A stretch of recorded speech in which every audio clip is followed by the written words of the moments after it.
impugnaciones, remedios, recursos, eso es lo que vamos a estar viendo ahora en esta charla, que con el objeto de que siempre para ayudar a la formación de colegas.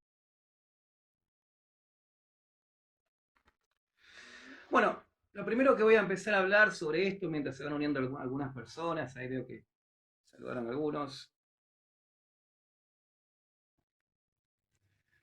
es que una de las cosas que pasa mucho en cuanto a recursos es que impugnaciones en general. Tenemos que primero diferenciar entre qué es un remedio, un recurso, impugnaciones, para decirlo de manera bien sencilla. Una impugnación es cuando un abogado a través de un escrito judicial requiere que cierta decisión jurisdiccional quede sin efectos. Una decisión de un juzgado, una decisión de un tribunal quede sin efectos. Ahora, se dividen en varios tipos de vías que yo tengo. La impugnación sería como el género, y después uno tiene las especies. La especie es un remedio, un recurso, una nulidad. ¿Y por qué esto es interesante en sí? Porque por ahí uno hace un recurso extraordinario, hace un recurso de casación, hace un recurso de apelación y va utilizando nombres a las impugnaciones que no son lo que les corresponde. Y si existe del otro lado el mostrador, del lado de la justicia, alguien que es muy técnico, alguien que se molesta por cualquier cosa, ya va a decir, por ejemplo, se interpuso remedio federal, extraordinario federal. Y el extraordinario federal no es un remedio, es un recurso. Entonces ya te pone de mal humor, por así decirlo, el secretario de la corte, en ese caso, se pone de mal humor porque una persona que hizo le llamó a un recurso, le llamó remedio. Entonces, impugnaciones es el género que abarca diferentes tipos de vías, que están los remedios, los recursos y también están lo que es las nulidades. Los remedios, ¿qué es lo que dice la mayoría de la doctrina? La mayoría de la doctrina dice que los remedios son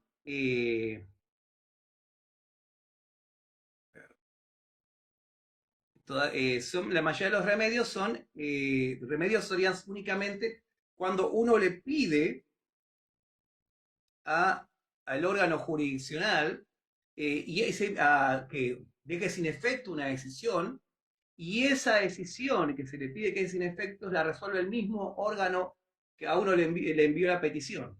Es decir, en el remedio, lo que es el remedio es que el mismo órgano es el que resuelve. En cambio, en el recurso, siempre que el que va a resolver va a ser el superior, va a ser un superior jerárquico. Es decir, interpongo un recurso de apelación, un juzgado va a tomar ese recurso, va a revisar los requisitos de admisibilidad. ¿Y qué pasa cuando revisa los requisitos de admisibilidad? Entiende si lo debe conceder o si lo debe denegar. En este caso, vemos que estamos en un remedio cuando no tiene que hacer ese paso posterior de ver la jurisdicción, pensar concedo o deniego este recurso. No tiene que hacerlo. Entonces, acá estamos en un remedio. Cuando el mismo órgano decisorio es el que va a intervenir y va a decir sí o no a nuestra petición para que se quede sin efectos una decisión jurisdiccional, ahí estamos en el caso de un remedio, según lo dice la mayoría de la doctrina. En cambio, cuando va a ser un órgano superior el que va a elegir, el que va a decidir sobre si se deja sin efectos total o parcialmente una decisión, lo que va a pasar es, en ese caso, que él va a hacer un recurso. ¿Por qué? Porque no es el mismo órgano decisor. Entonces, eso es una pequeña diferenciación entre género y las especies de remedios y recursos. Pero bueno, vamos a empezar a hablar un poquito de lo que es el recurso, la técnica recursiva. Vamos a ver primero una pequeña introducción de qué es lo que pasa con esta materia. En general, el problema que venimos casi todos, no es que vienen algunos, sino venimos todos o casi todos, es que dentro de los claustros universitarios en la facultad no se enseñan recursos. Es decir, la forma en que se enseña técnica recursiva en las universidades por lo general es que dan un modelo de un recurso, un modelo de algún recurso de algo, y la persona, bueno, imita más o menos lo que dice ese modelo. Ahí me están saludando. Buenas tardes. Vamos a dar buenas tardes a la gente que está agregando. Eh, Imita lo que dice ese modelo y piensa que desde ahí tiene una idea de lo que es algo de técnica recursiva. En todas las universidades es un modelo donde generalmente tiene la misma estructura, objeto, después antecedentes, después requisitos de admisibilidad, después procedencia y la reserva del caso federal y el petitorio suele ser el modelo que se repite en casi todos los claustros universitarios. Un modelo, uno toma ese modelo y con ese modelo entiende que, bueno, más o menos tiene una idea. Y después en algunas universidades un poquito mejor en este tema, ¿qué hacen? Eh, ahí veo una pregunta que dice un recurso con reposición con apelación a subsidio, recurso, no. Ahí estamos en caso, tenemos que dividir ahí. Volviendo al tema de esto. La reposición es un remedio, porque resuelve el mismo órgano jurisdiccional. Si me estaban preguntando ahí, tengo que interponer un recurso, una reposición con recurso de apelación de subsidio. ¿Qué es, doctor? Ahí. Lo que tenemos ahí es un remedio que resuelve el mismo órgano decisor y también un recurso, ¿cuál? La apelación de subsidio. Entonces, ahí uno tiene que fundamentar la admisibilidad de los requisitos de forma, tanto del remedio, que son sencillos, y los del recurso de apelación. No es que, eh, si bien el, el remedio generalmente no se hace generalmente dentro del cuerpo del recurso, dentro del escrito. No se suele poner, se pone generalmente recurso, reposición con apelación subsidio, y no se suelen llenar los requisitos formales del remedio, del recurso, pero eso es incorrecto. Ahí estamos en algo doble, digamos. Estamos por un lado, buenas tardes ahí, estudio jurídico, creo que hice BA, no sé, un poco más. Buenas tardes. Tenemos el remedio por un lado, que resuelve el mismo órgano decisor, y el recurso. Entonces uno tiene que hacer todo el escrito del recurso y después requisitos de admisibilidad en caso que el órgano decisor resuelva rechazar. Entonces me conceda la apelación subsidiaria que estoy haciendo dentro de este remedio.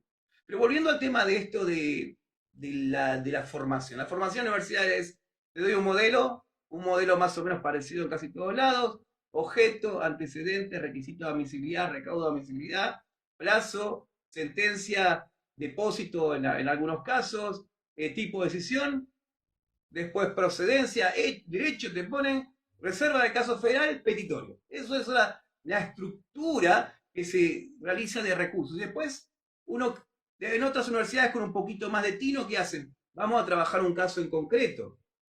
Trabajamos un caso en concreto. Bueno, miramos un caso en concreto, afinamos un poquito más lo que es la procedencia, que es el corazón del recurso, pero no se avanza mucho más en recaudos de admisibilidad.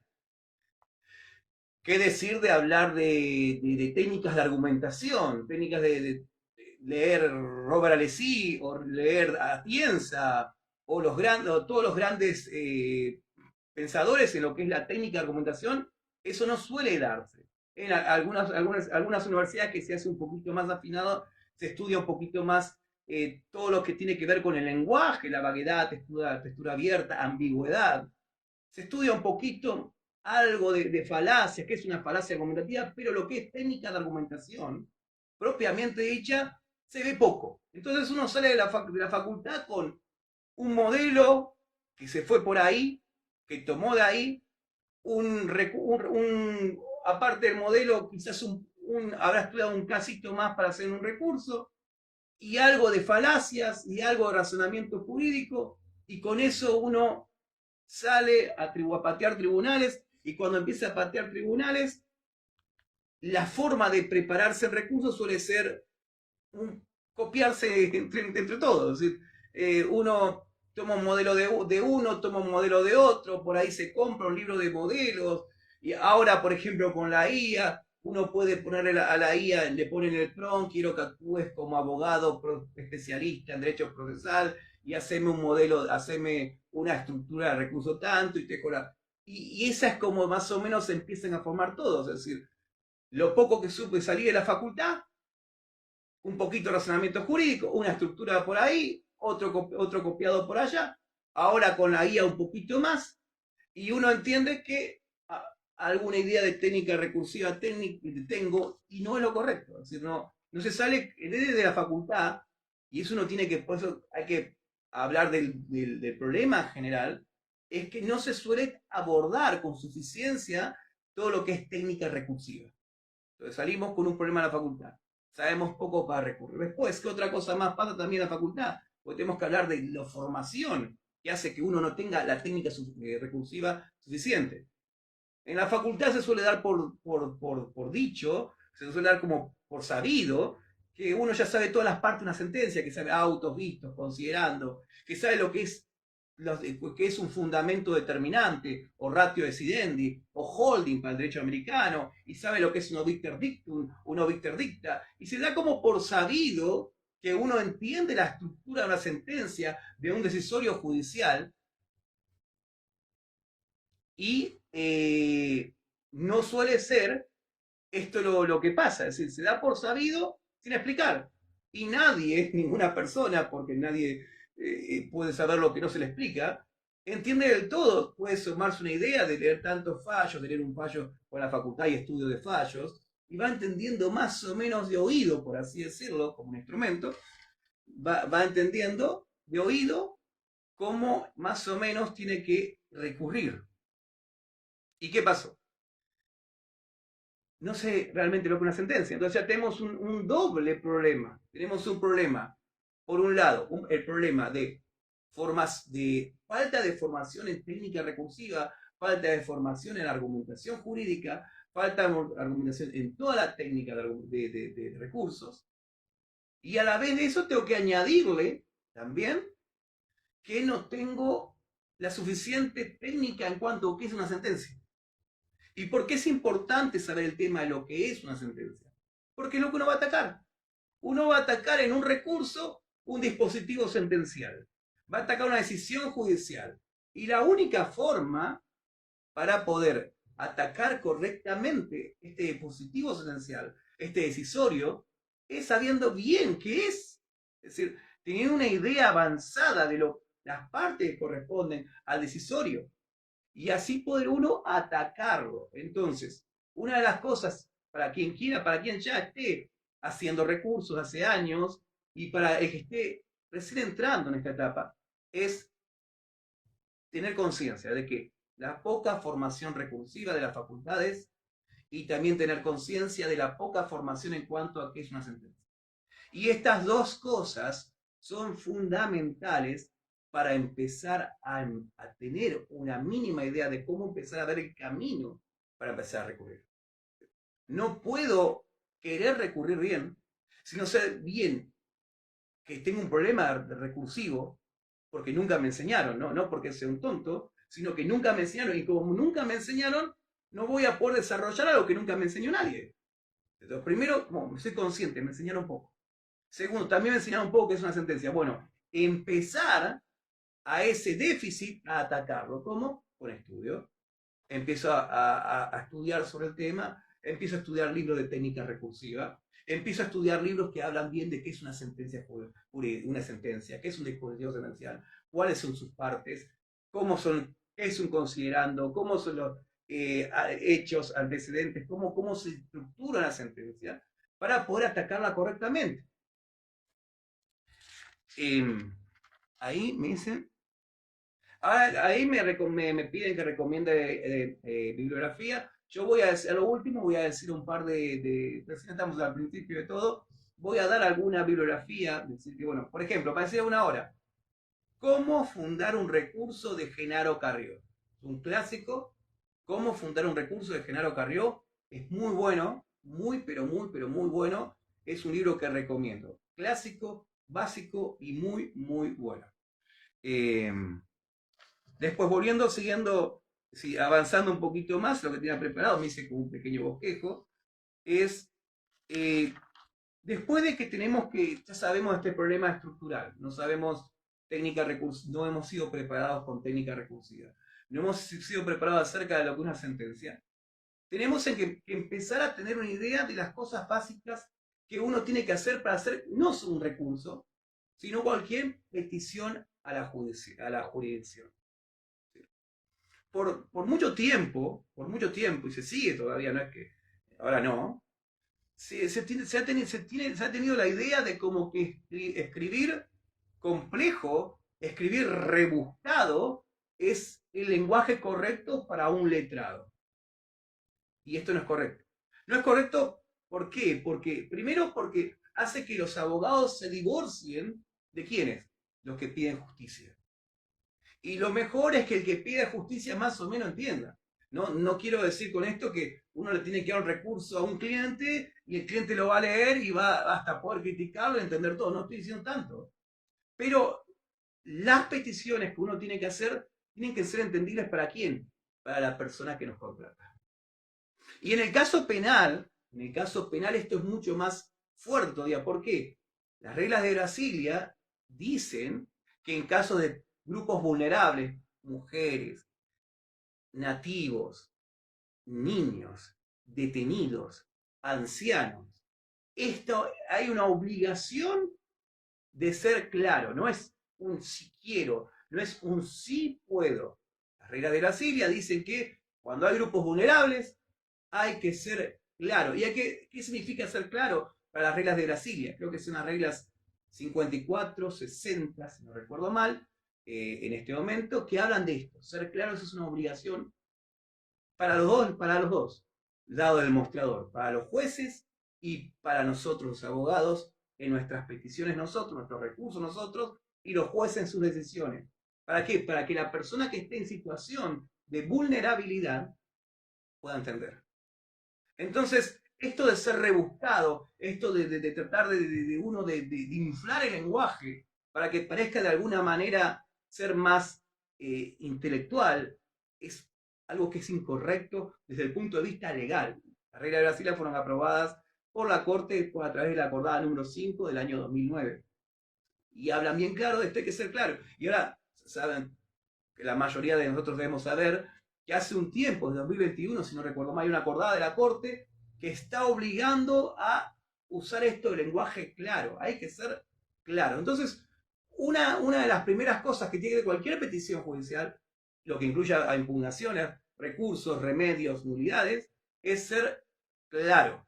Segunda cosa que uno tiene que tener en cuenta para ser claro, ser breve, tratar de acortar las presentaciones, los párrafos, esto es de técnica argumentativa, en cada oración, para que sea lo más persuasiva posible, no puede superar de 40 a 50 palabras, como mucho, según técnica argumentativa. ¿No? Oración con una idea. Y esa oración, dentro de un párrafo, 3 o 4 ideas con unidad temática. Si tengo una idea, 2, 3 ideas, las agrupo en un párrafo y el párrafo no muy largo. ¿Por qué? Por ejemplo, una cuestión hasta práctica. Cuando uno va a leer algo, cuando uno se pone a leer un párrafo y el párrafo es muy extenso, el que está leyendo, el decisor, se pierde. Entonces, no solamente por esto del lenguaje claro, por una cuestión práctica. El quien va a decidir, si yo pongo párrafos larguísimos, encima con ideas que se van mezclando ideas, con párrafos que no tienen separación entre unidades temáticas, lo que hace es que el decisor del otro lado se ponga de mal humor. Y yo lo que no quiero es que quien me va a decidir, que encima muchas veces está predispuesto a decirme que no, encima yo lo pongo de mal humor. La decisión va a ser obvia, improcedente. Entonces, las presentaciones tienen que ser claras, tienen que ser sencillas dentro de todo lo posible, breves, cortas, concisas, que es tratar de decirlo más con pocas palabras.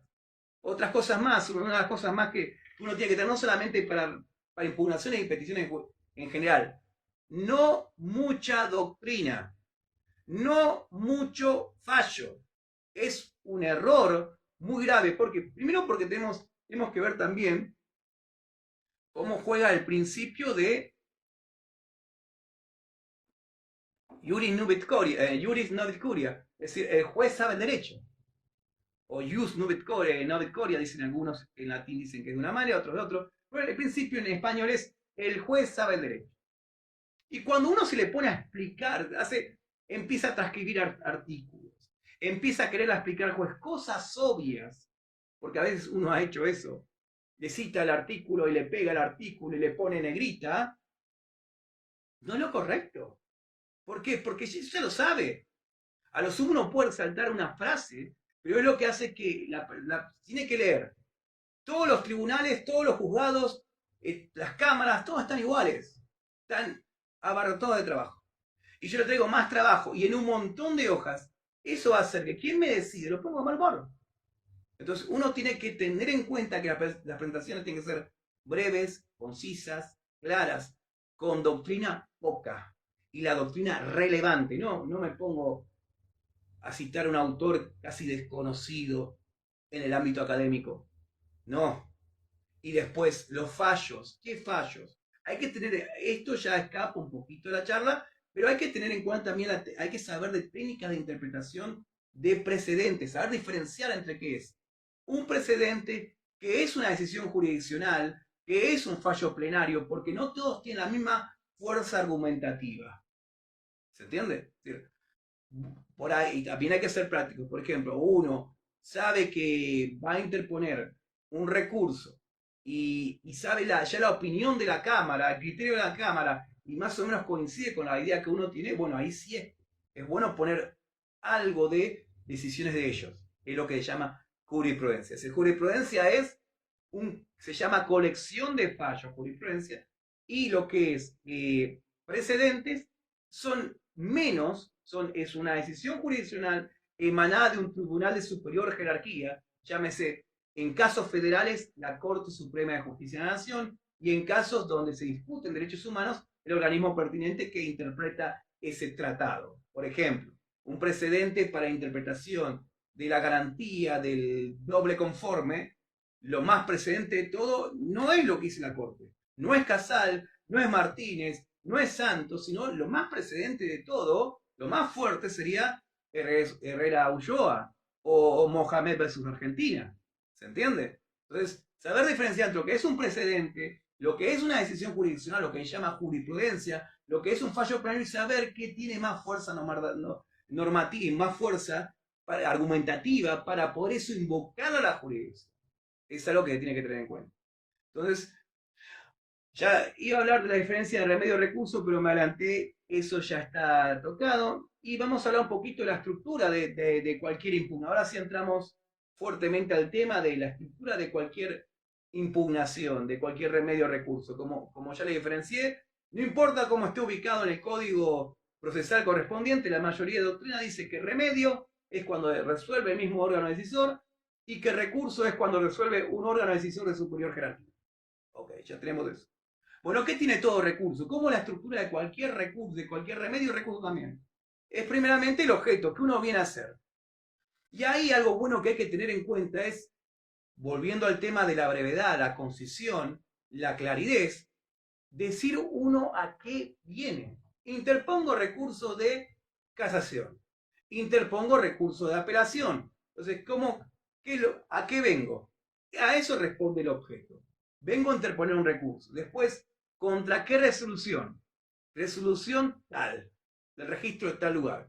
Y después, ¿qué más? Lo que se llama fundamentación normativa. Es decir, siempre está la petición que uno pide y ahí me lo fundo. Conforme los artículos, por ejemplo, si fuera un recurso de reposición en la provincia de Buenos Aires, conforme artículos 421, 424, 436 al 437 del Código Procesal Penal de la provincia de Buenos Aires. Interpongo recursos de reposición.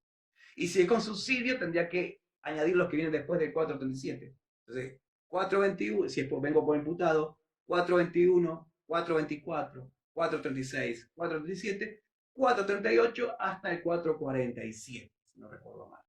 Ahí tengo la fundamentación normativa de esa petición. Interpongo recurso. Después de esta primera parte puse el encabezamiento, puse mis datos, los datos del imputado, los datos o por el particular danificado, al ser ejemplo de la provincia de Buenos Aires. Objeto, interpongo recurso, contra tal decisión, fundamento jurídico, los articulitos del Código Procesal, ya con eso estoy bien con eso. Después que me pregunta si está grabada, si se graba la clase, yo puse para grabar en el vivo, espero que grabe. Volviendo a eso, ¿qué vienen después? Los recaudos de admisibilidad. Y eso son muy importantes. ¿Cuáles son los recaudos de admisibilidad básicos que tiene cualquier recurso? Primero, uno muy sencillo, cualquiera lo puede pensar, que che, Juan no me está diciendo nada. Plazo. Saber el plazo.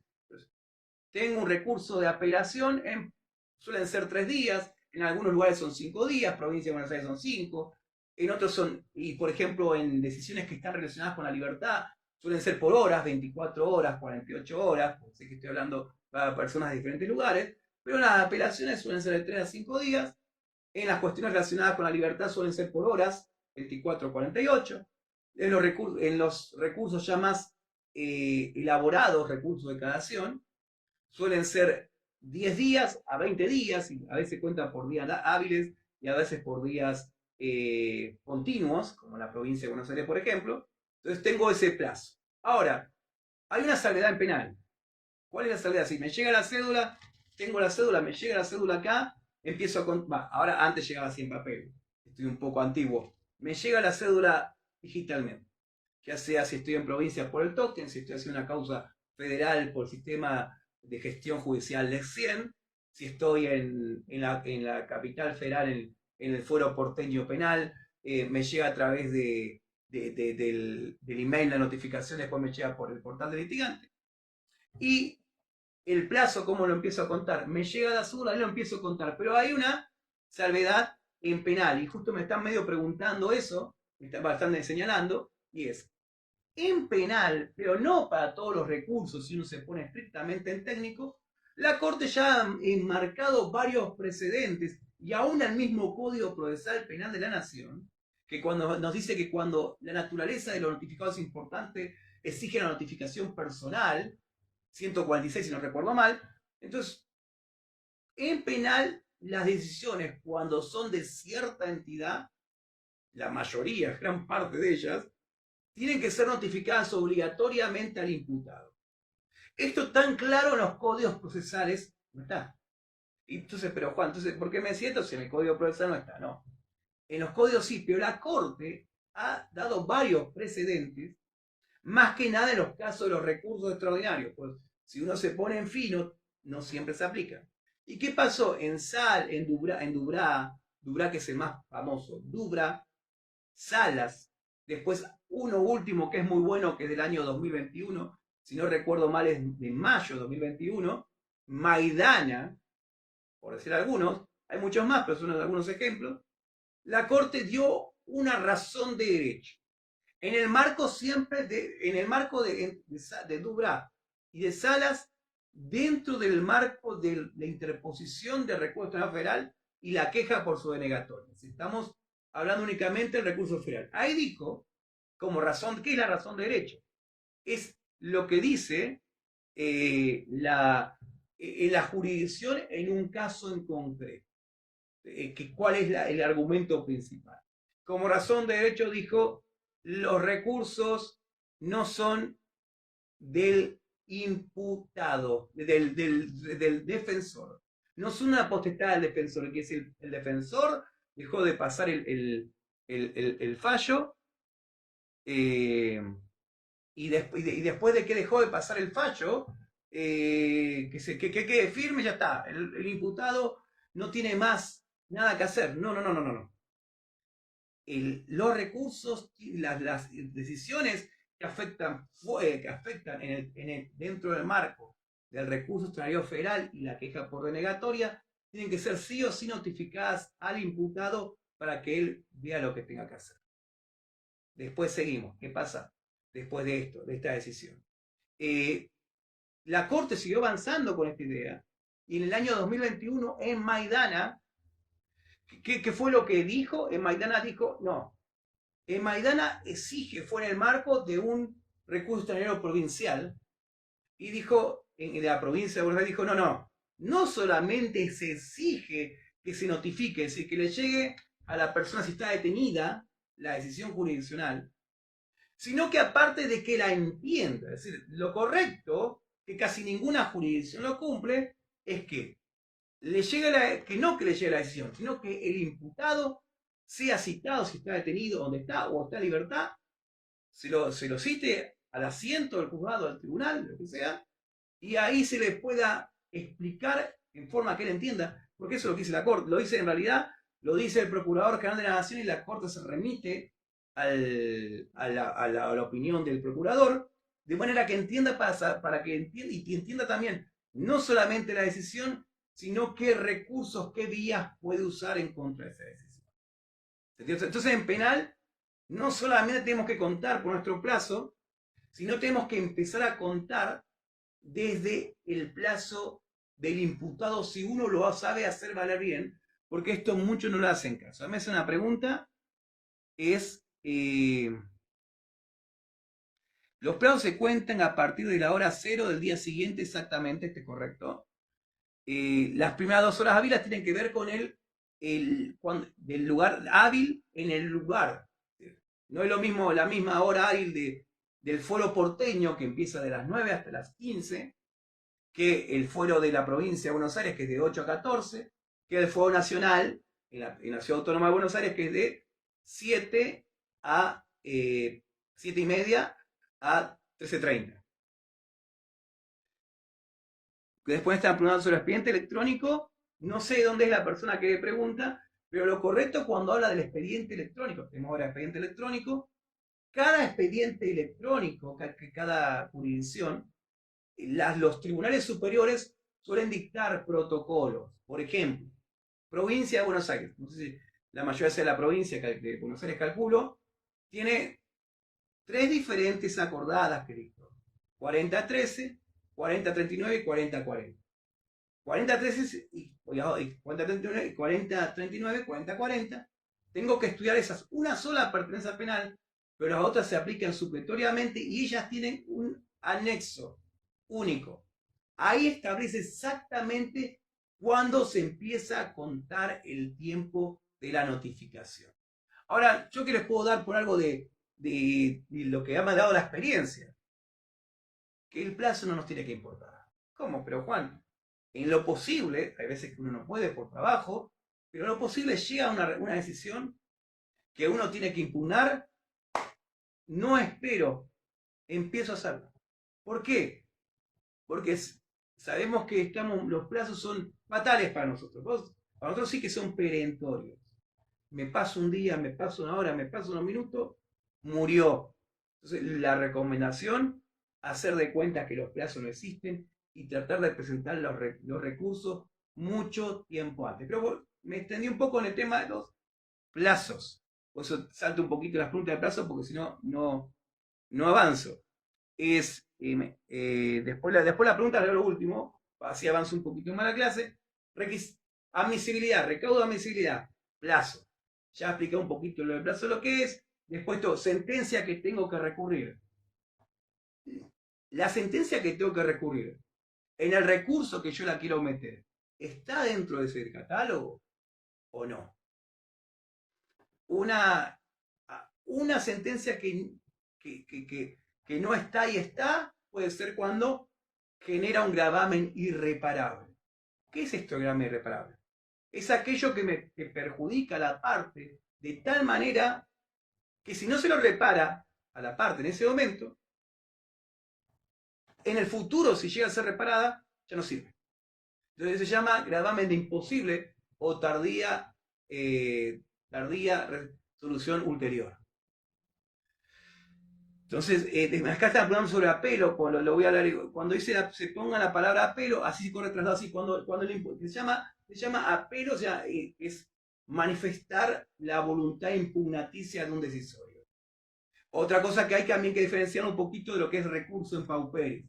no solamente el imputado pone apelo, sino que también que hace, ya empieza a recurrir el mismo. Entonces después se tiene que dar traslado a la defensa de lo que es la voluntad impugnaticia de la persona que uno está defendiendo. Siguiendo, tengo el plazo, tengo la sentencia que voy a atacar, la sentencia está dentro del catálogo del recurso que quiero interponer, del recurso de apelación está expresamente o genera un gravamen irreparable, o quiero interponer un recurso de cassación, ¿está esa sentencia dentro del catálogo? Si no está, ¿qué hago? Si no está, tengo que tratar de ver que haya gravamen irreparable. El gravamen irreparable me puede abrir la puerta, aunque la sentencia estrictamente no se encuentre dentro del catálogo del recurso. Ahora, ¿cuál es el gravamen irreparable? Ya les dije las características, pero para no errarle, por así decirlo, es busco dentro de la colección de fallos, lo que se llama jurisprudencia, dentro de la doctrina, del órgano que yo le meto un recurso o del superior, si lo suelen considerar a eso que yo impugno como que genera un gravamen de imposible o tardía solución ulterior. Por ejemplo, en materia de nulidades. En materia de nulidades, casi siempre dicen no, la nulidad por regla, como principio, no genera gravamen irreparable o de tardía reparación ulterior. Entonces yo ya sé eso. Entonces, por ejemplo, quiero seguir apelando a una nulidad que me rechazaron, quiero seguir recurriendo. Entonces ya sé que esto me van a decir que no. Entonces, por ahí un poco la puerta para tratar de forzar, aunque en la jurisprudencia, en las decisiones de los tribunales superiores, eso no se considere un gravamen irreparable, es tratar de federalizar la cuestión. Bueno, pero ella escapa un poquito, la técnica para hacerlo escapa un poquito a los motivos de la charla, pero para tratar de saltearlo, igual muchas veces, la mayoría de veces, no se puede, pero es tratar de federalizar. Por ejemplo, vamos a un ejemplo cortito para que entiendan el íter procesal. Yo estoy me dicen tal cosa no genera gravamen irreparable. Lo quiero federalizar, trato de poner que no, pero mira, yo entiendo que no genera un gravamen irreparable hasta ahí nomás. Primero que el fundamento, porque para mí considero que hay un gravamen irreparable, pero aparte de eso, mira, acá parte de una cuestión federal. Acá hay una inconstitucionalidad. O acá se tiene que aplicar de esta manera esta cláusula convencional de jerarquía constitucional. Y acá, usted que es órgano local, volvemos a un ejemplo de la provincia de Buenos Aires, por la provincia en la que vivo, acá Cristóbal, Di Macio y Estrada de la Corte Suprema de Justicia de la Nación dice, si hay una cuestión de carácter federal, hay que pasar. Me trato de apoyar, aunque si tengo que la jurisprudencia me dice que no hay gravamen irreparable o de imposible reparación ulterior, trato de justificar el por qué este caso es excepcional y escapa a esas decisiones jurisdiccionales anteriores, y aparte intento federalizar el asunto. Entonces, ahí tengo la decisión, eso es muy importante. Es decisión definitiva, por ejemplo, todos los recursos extraordinarios y los recursos de cassación exigen que haya una decisión definitiva o equiparable a sentencia definitiva. Entonces, ¿hay decisión definitiva? ¿Hay una decisión equiparable a sentencia definitiva? Si no la hay, ahí estamos en problema. ¿Cómo sé cuando una decisión definitiva es fácil? Es aquella que termina el proceso o que hace imposible que él continúe. Bueno, eso es fácil. Ahora, equiparar la definitiva, ¿dónde puedo encontrar cuando es equiparar la definitiva? En las decisiones del Tribunal Superior, en la jurisprudencia. Y si me dice que no, si estudio, pero esto no es decisión definitiva, de acuerdo a lo que dicen ustedes, la jurisdicción. Bueno, trato de construir por qué este caso debiera escapar a la regla de derecho que la jurisdicción me ha dado, que no hay. Volviendo, entonces, hablamos de plazo, hablamos de hacer tipo de sentencia, hablamos también de Bueno, otra cosa, legitimación. Digo que, bueno, defensor tiene legitimación, ¿verdad? La legitimación que hay. También, ¿cómo la envío? Por ejemplo, yo no puedo, acá me piden solicitud de estar en tu video en vivo, pero la verdad que no sé hacerlo. Esa es la verdad. Pongo ver y no le encuentro la vuelta. A ver, porque me gustaría, al contrario, me gustaría, pero pongo más, pongo ver y no le encuentro la vuelta. Eh, más eh, así que anoten las preguntas porque no le estoy encontrando la vuelta a añadir personas en vivo. Disculpa a los que solicitaron de añadirse en vivo, pero no puedo hacerlo porque hay una imposibilidad técnica de este lado. Acá me hizo una pregunta, muy linda pregunta. Me gustó tanto que le iba a dejar para atrás, pero está buena. Las decisiones equiparadas a definitivas. ¿Estaría la doctrina de arbitrariedad? Ahí es muy linda pregunta, pero es otra cosa. Es algo diferente. Yo tengo una decisión equiparable a la definitiva. Siempre tiene que haber algo. Gravamen de imposible o tardía, reparación anterior. Un perjuicio. ¿Y qué es el perjuicio? Vamos a un perjuicio también. Perjuicio también aparte es parte de la admisibilidad. Plazo es parte de la admisibilidad. La forma en que envío ese recurso de impugnación es parte de los recaudos formales, la cápita admisibilidad, el sistema en que lo envío, el tipo de sentencia y gravamen, sentencia, toque a casación. Vamos a un ejemplo práctico para que se entienda. Y esto es equiparable a la definitiva. Miro primero me pienso a pensar, si esto queda firme, es una regla para pensarla sin siquiera ir ante la jurisprudencia. Si esto queda firme ahora, yo tengo la posibilidad en el corto o mediano plazo de repararlo y esto no me perjudica tanto si lo reparo en un futuro. Si la respuesta es sí, bueno, ya tenés respuesta de que no es equiparable a sentencia definitiva. ¿Por qué? La sentencia definitiva tiene como característica es que genera un perjuicio tan grande que requiere tutela inmediata. Tengo un dispositivo sentencial que me está afectando tanto que ya lo tengo que solucionar. Ya tengo que ir a agarrar e impugnarlo. Rápido. ¿Por qué? Porque me está perjudicando demasiado. Entonces, si esa es la respuesta, me perjudica muchísimo, pero no de la emocionalidad, sino realmente se está causando un perjuicio concreto a la vida del cliente. Ahí sí, hay sentencia que para fin. Ahora sí, no, mira, esto por ahí lo puedo plantear de vuelta en el juicio si no estoy en la etapa de juicio, lo podemos posponer para más adelante. Si ya la respuesta es esa, ya no tenemos sentencia que para definitiva. Pero aparte de eso, aparte de ya ese pequeño test mental que uno hace, ¿qué dice la jurisprudencia? ¿Lo tiene la jurisprudencia como sentencia equiparable a la definitiva? Si la jurisprudencia te dice que no, ya no estamos. Hay que tratar de federalizarlo, bueno, ya es un poco más complejo. Ahora, volviendo a la pregunta, que sea equiparable a la sentencia definitiva, ¿significa que doctrina arbitraria no? Doctrina arbitraria es otra cosa. Que la doctrina arbitraria, muy cortito, porque si no me sería demasiado, nace en un obicter dictum. ¿Qué significa obicter dictum? Dicho de pasaje, dicho por decir, cuando ponen a mayor abundamiento la sentencia.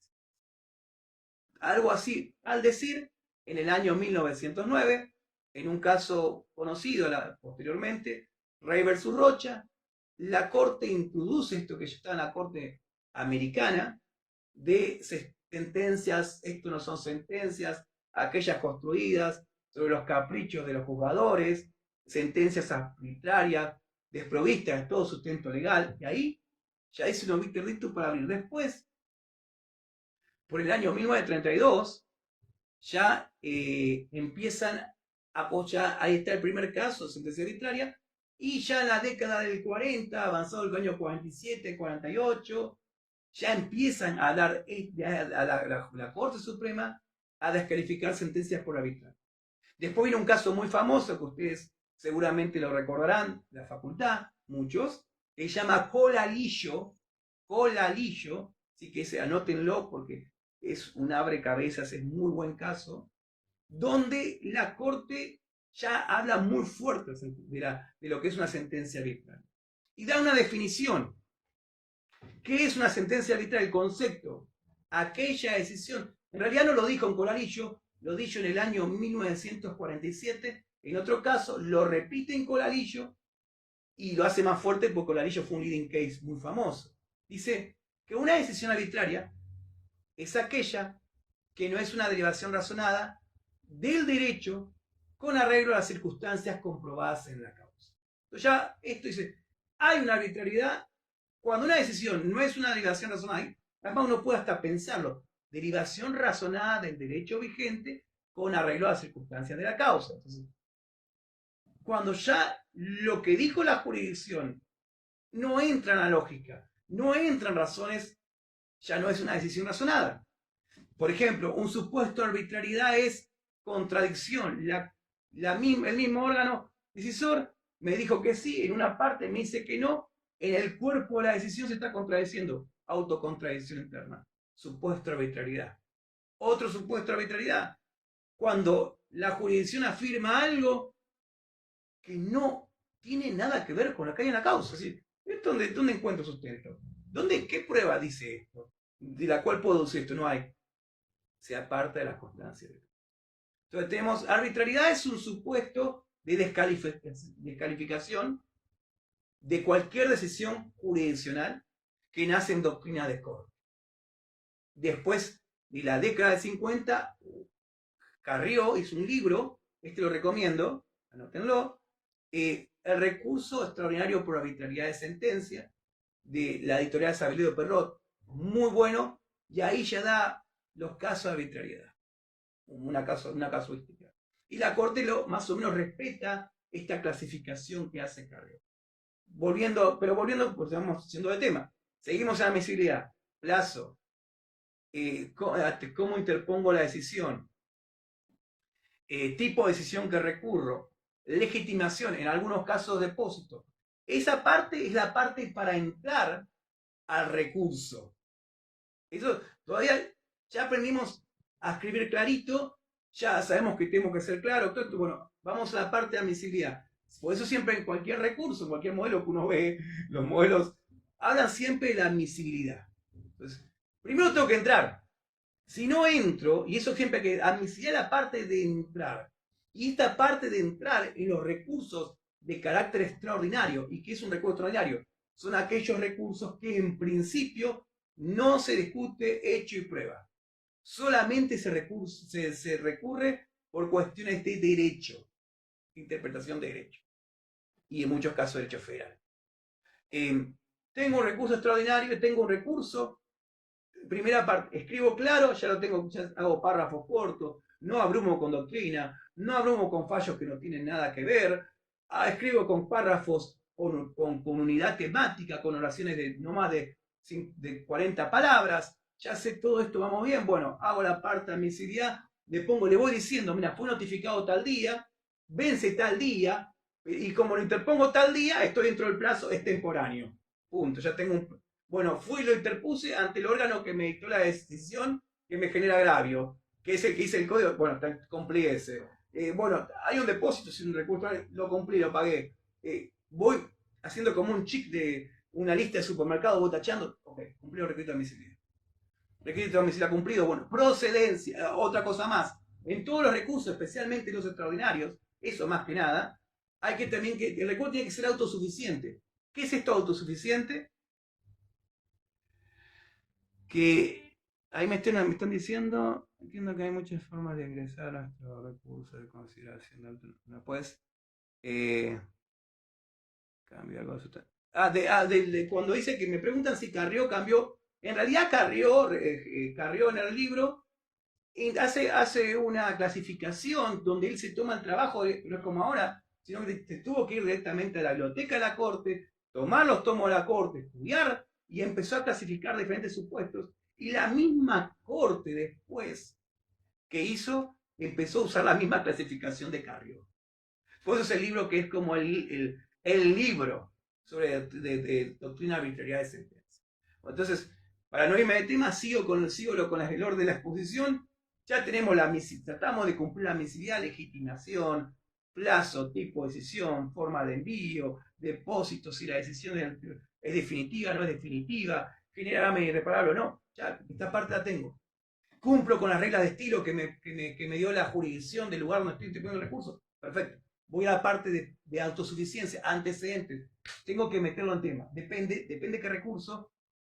Pero, por ejemplo, si ustedes leen la acordada 4 del año 2007, hace una mención de los antecedentes. ¿Cómo? Pero Juan, yo leí, no la encuentro. Sí. Artículo 3, inciso B, si no recuerdo mal, dice que hay que hacer un relato donde se indique claramente dónde están las cuestiones indicadas como naturaleza federal y cómo se mantuvieron a posterior.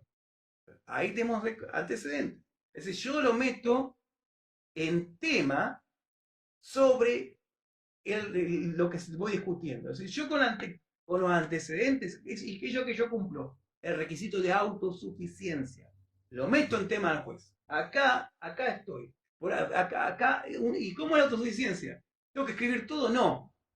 Pero tengo que desarrollar un poder de síntesis. Pues yo digo, recurrir, no nos han formado para tener un poder de síntesis brutal, porque eso hay que tener un poder de síntesis brutal, porque entre más lee que está del otro lado, más se aburre y más puede rechazarlo. Un poder de síntesis brutal para desarrollar una síntesis donde yo lo pueda poner al que está del otro lado, a que con solo leer mis páginas, 10, 20 páginas, diga la persona, estoy entendiendo lo que habla este tipo. Estoy entendiendo lo que habla esta doctora. Eso es la autosuficiencia. No tiene que leer el expediente. No tiene, este fue un expediente, no tiene que. No.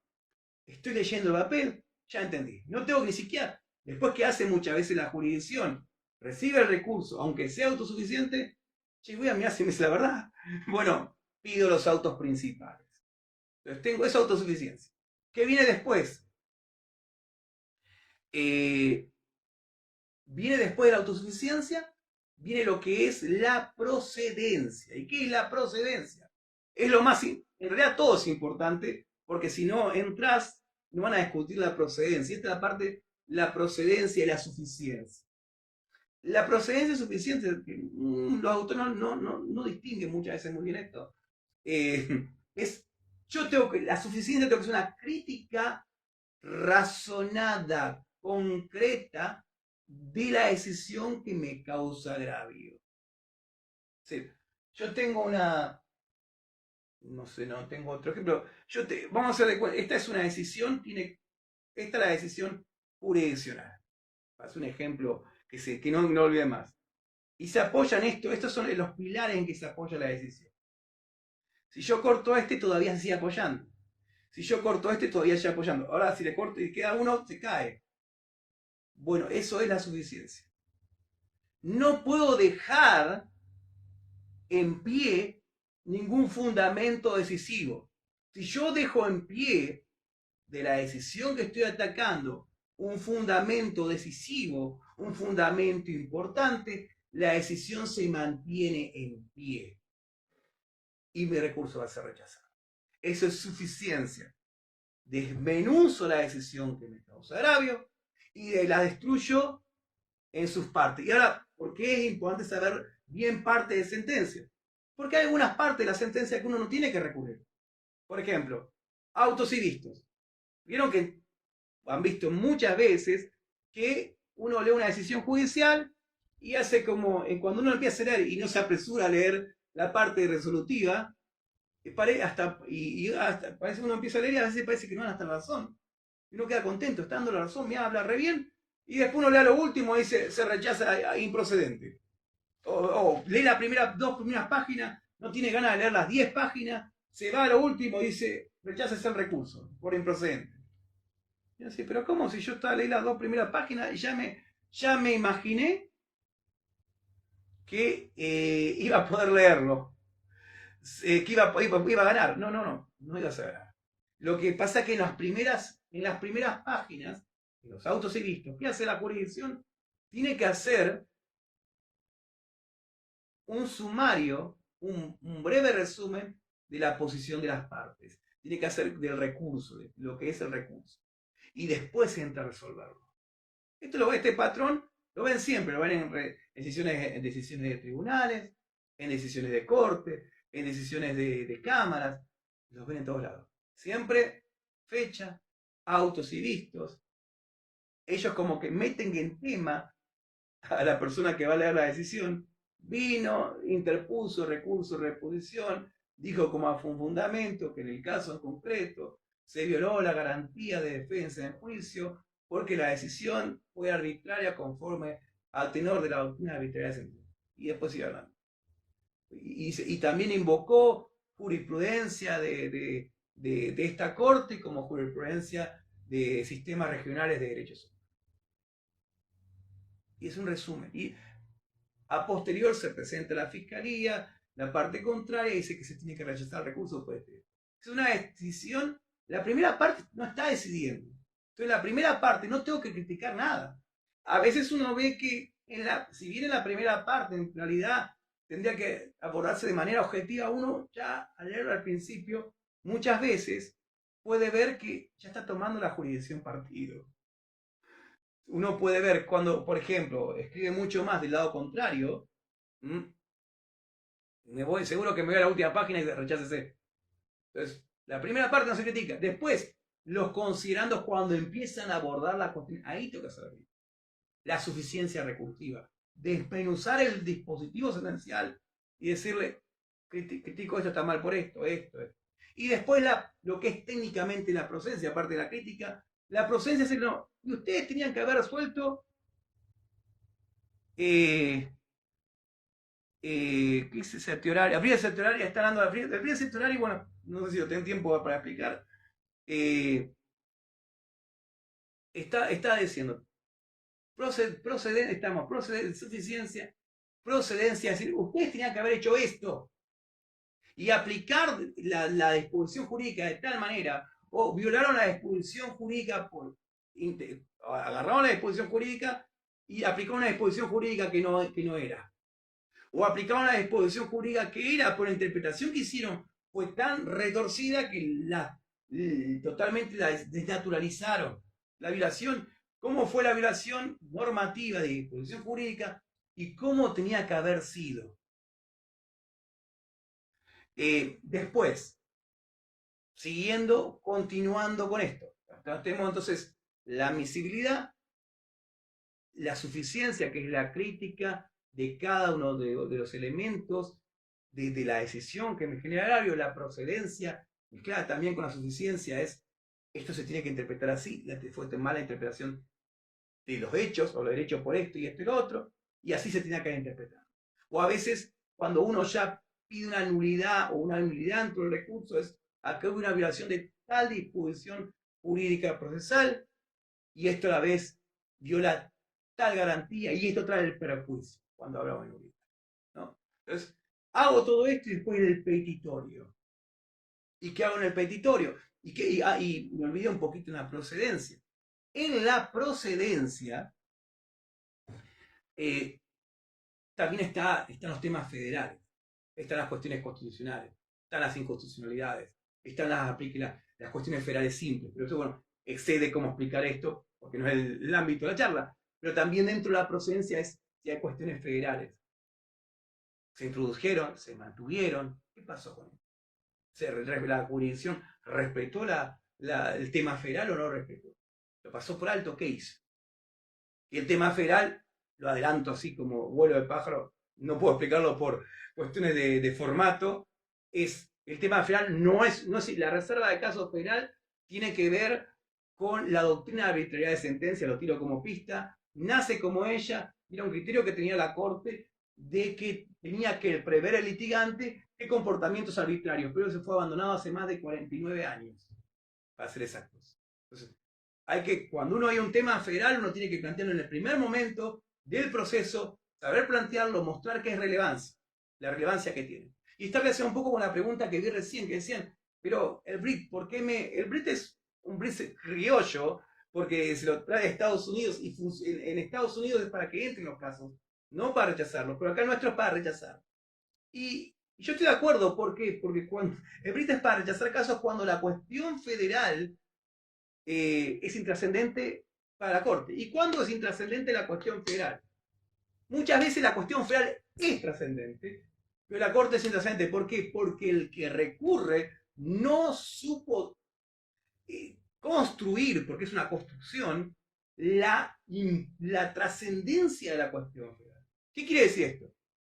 Que la cuestión federal, tengo que mostrar que era tan importante que la forma en que resolver la cuestión federal, ya sea una cuestión federal compleja, inciso 1, cuestión federal compleja directa, inciso 2, el artículo 14, cuestión federal simple, era tan importante para la resolución del caso que cómo la jurisdicción la haya resuelto de esa manera, si la resolvió en contra, eso me está perjudicando y cambiaría todo el caso si la resolviera la cuestión constitucional que habilita la vía federal de la manera en que yo lo propongo. El recurrente lo propuso. Yo digo, esta cuestión federal, esta inconstitucionalidad, si ustedes me la dan, yo gano. Entonces, y no me la dieron nunca. Entonces, y yo sigo insistiendo con esto, bueno, y muestro que es pertinente, que de ganar este planteo de constitucionalidad se da vuelta todo el caso y gano. Hay una cuestión federal trascendente. ¿Qué pasa? Generalmente los litigantes, cuando hacen los recursos extraordinarios, no tienen la técnica. ¿Y cuál es una técnica? Vuelvo un poquito para atrás, hago un mini resumen, pues ya estamos medio terminando.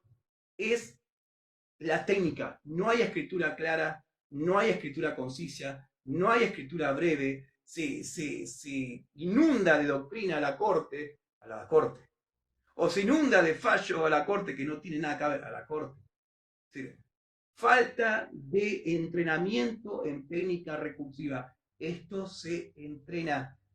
Se entrena la síntesis, se entrena cómo hay que interpretar precedentes, decisiones jurisdiccionales, saber distinguir. Se entrena cómo diferenciar cuando un fundamento es importante o no, si es un dicho de paso, porque no se critica de la misma manera una decisión judicial.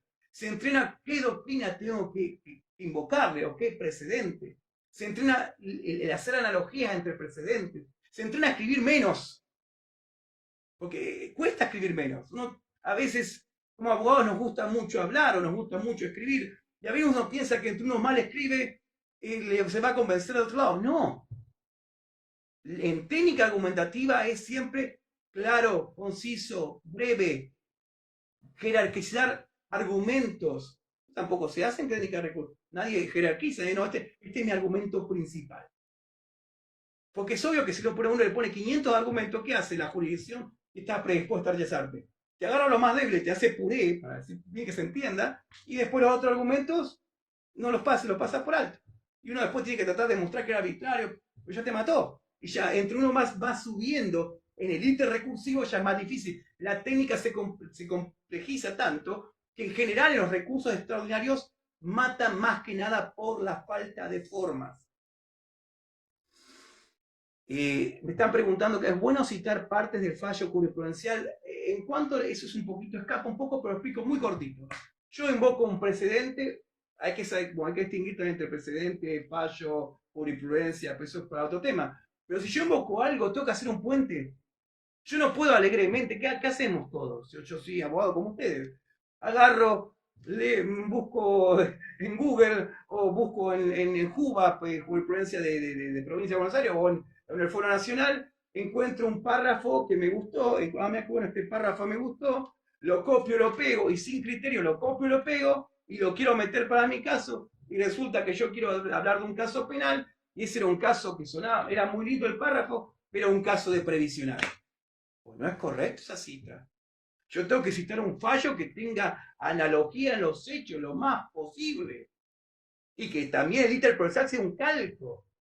Esa es la línea correcta. Es bueno invocar, sí, pero tiene que ser lo más pertinente posible. Por eso no hay que invocar un montón de fallos. Cuando uno ve un recurso, a mí me preguntan, ahí está preguntando estudio Puntel. Dice, ¿hay una acordada para estos recursos?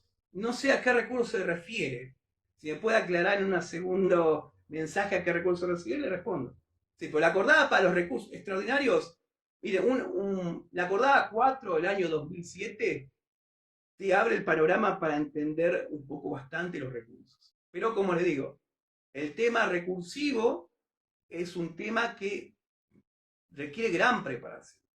En mi caso en particular, descubrí esto hace 15 años atrás, 13, y empecé a prepararme. Porque, por ejemplo, yo, gracias a Dios, se puede hacer un posgrado de constitucional, un posgrado de derecho procesal civil. Y vi recursos en el posgrado de procesal civil y vi recursos en el constitucional, hay menos. Solamente vi 30 horas de recurso extraordinario federal y 20 horas de recursos ordinarios extraordinarios todos juntos en el procesal civil. Posgrado de la UBA. Y la verdad que yo, prácticamente todo lo procesal yo ya lo sabía. ¿Por qué? Porque había leído de antes. Entonces, ¿qué uno tiene que hacer? Empezar a leer libros de recursos. Y no solamente de recursos, sino de técnicas de argumentación. Alessi, Atienza, empezar a leer eso. Empezar a leer todos los libros de recursos que uno, para empezar, eh, de Alessi, de libros, el que le recomiendo es Cómo fundó un recurso de Genaro Carrió. Después ahí hace una pregunta si la misma naturaleza de apelación y cadación. Depende, no sé cuál provincia me está hablando, entonces no, me falta contexto, pero le da una respuesta más genérica. Independientemente del nombre del recurso, lo que se llama nome iuris. Cuando uno quiere interponer una...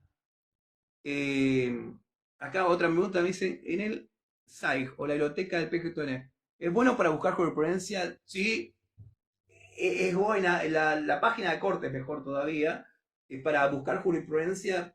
Y no sería jurisprudencia. En corte ya son precedentes. Esa distinción hay que hacerla. Jurisprudencia son colección de fallos. ¿Qué son jurisprudencia?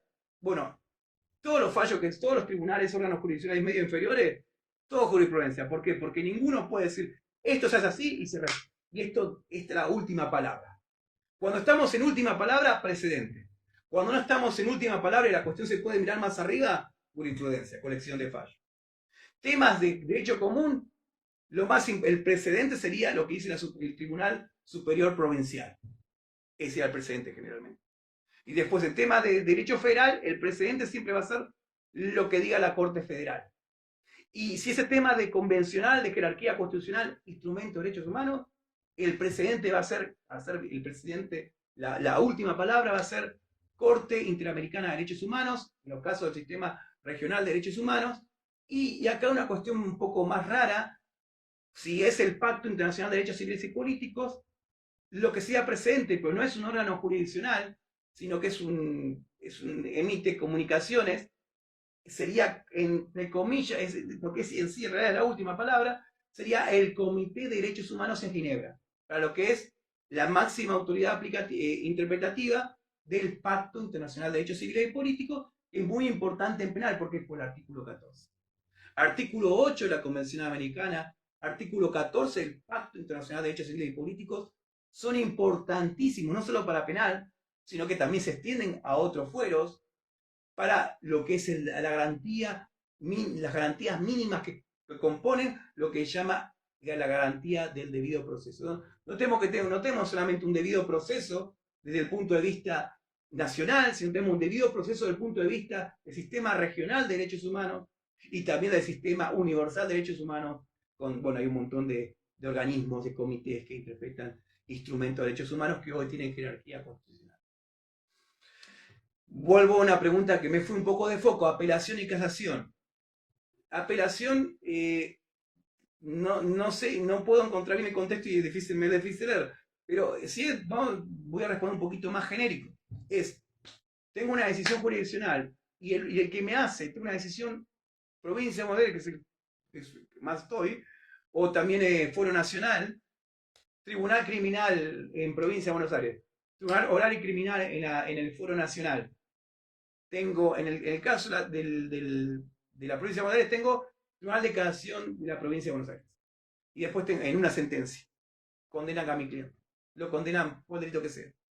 Tengo una sentencia en el Tribunal Oral y Criminal Nacional, número 15, aquí número 10, que está en Talcahuano y Lavalle. Ok.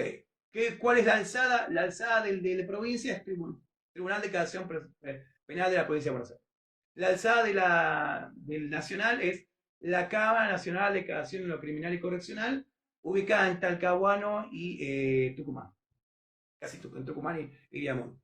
Ok, esos son, ahí casación tiene que abastecer, ya sea la provincial como la nacional, la garantía mínima del doble conforme, que está en el artículo 8.2H de la Convención Americana y en el 14.5 del Pacto Internacional de Civil y Política.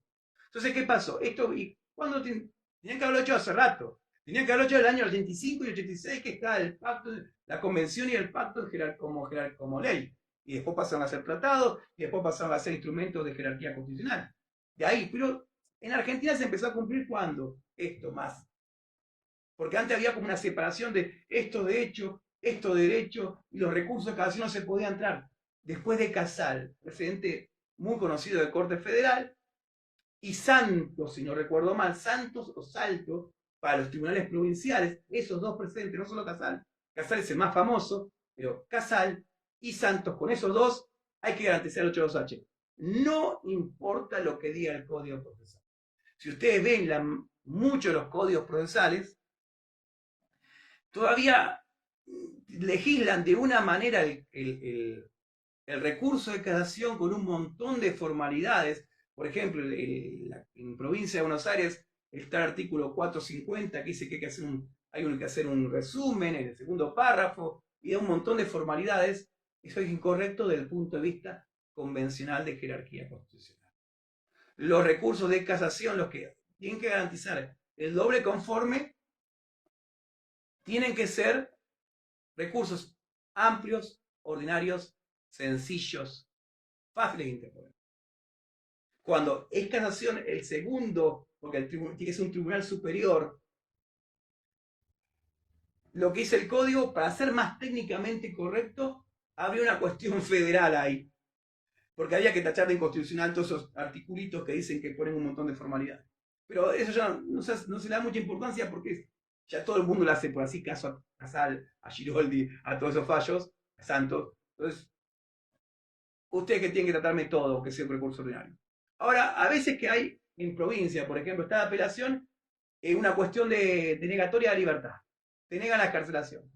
Tengo la Cámara y después tengo el Tribunal de Casación. Bueno, ya con que la Cámara te resuelva, ya está cubierto la garantía del doble, la garantía mínima, parte del debido proceso, del doble conforme. Garantía mínima con 8.2H, autoprocesal importante, hay un informe de la Comisión Interamericana que dice no solamente hay que garantizar cuando sea una decisión condenatoria, sino también cuando hay un autoprocesal importante. En realidad, Ulloa también dice lo mismo.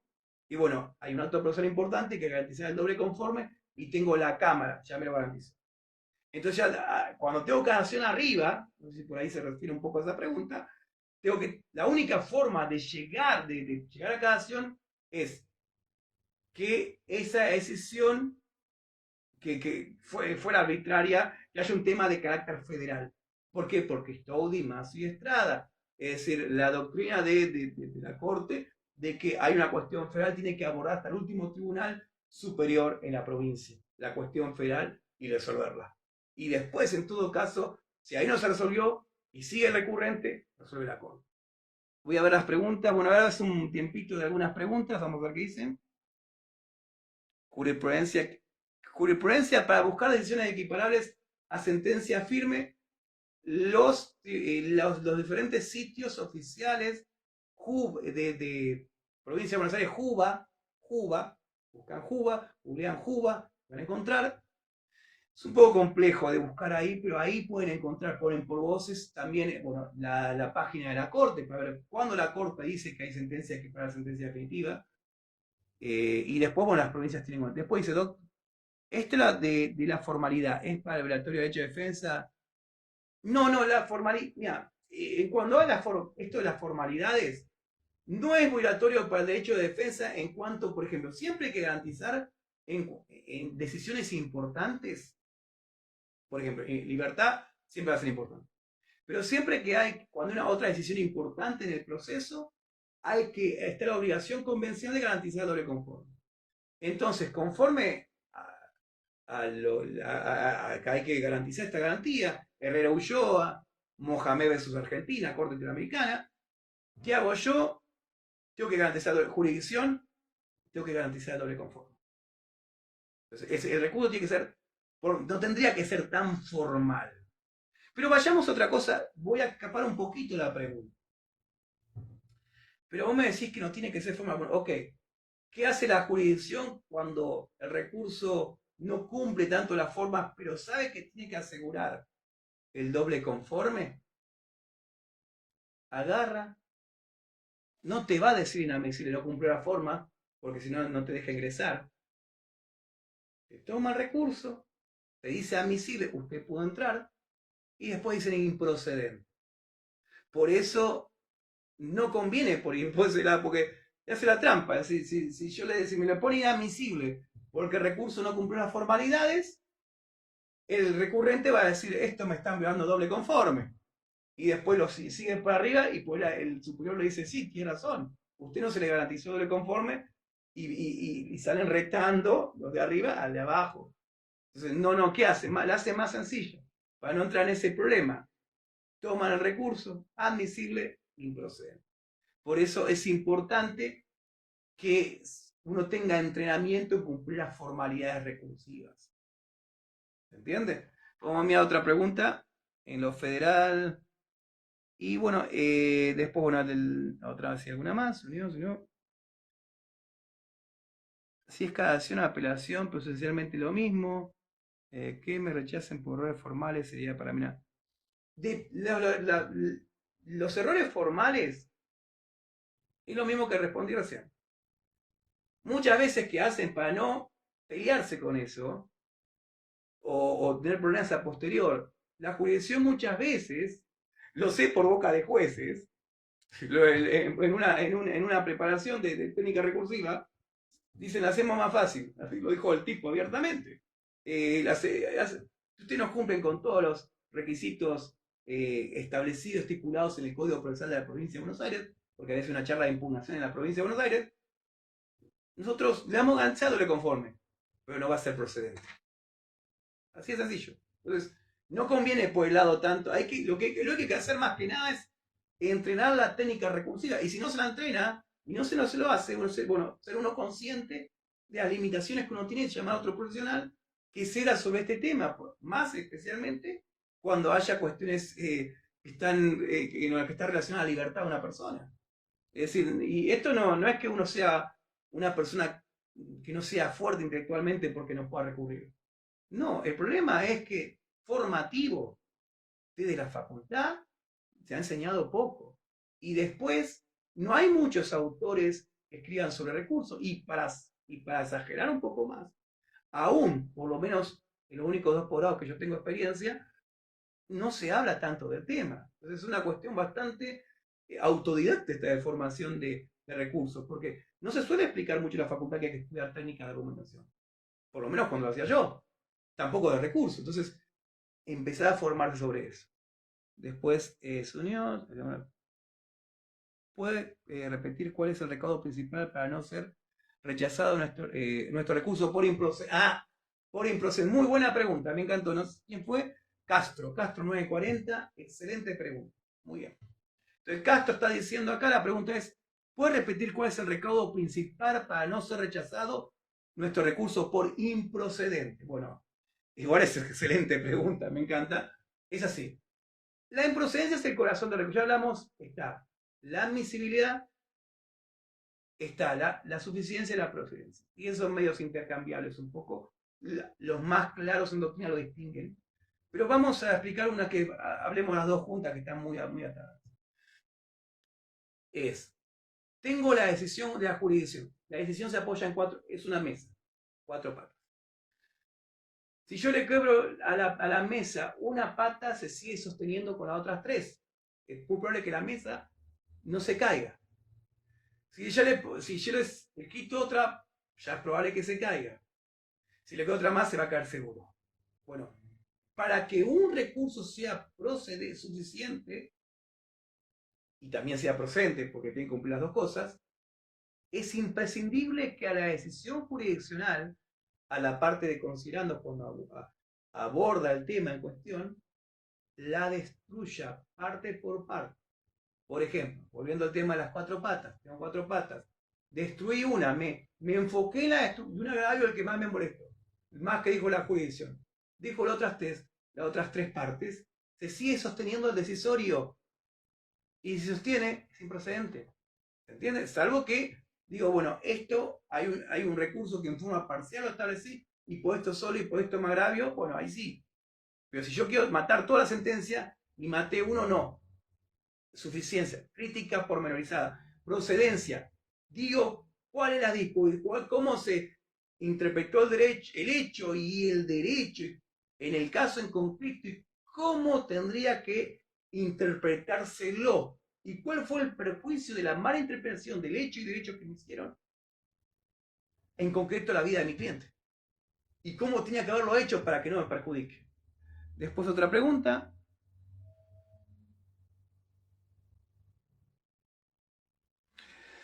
Podemos decir que la construcción de nuestro recurso en el mismo momento que se ha producido. Esa pregunta es, sí, en nuestro recurso uno tiene el momento de interposición y después tiene el momento de ampliación de fundamentos, muchas veces en muchos códigos adjetivos. Eh, Generalmente hay precedentes, acá está comiendo el error que yo mismo critico, precedentes de corte, Catrilaf, Martínez, Concha. Esos tres precedentes de corte dicen más que nada Catrilaf. Catrilaf. Dicen, bueno, se puede ampliar fundamentos.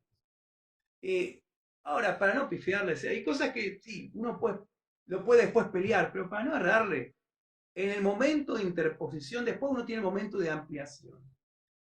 Identifico 4 o 5 motivos, mis agravios, y los desarrollo aunque sea básicamente, y después digo, bueno, en su oportunidad procesal ampliaré los fundamentos.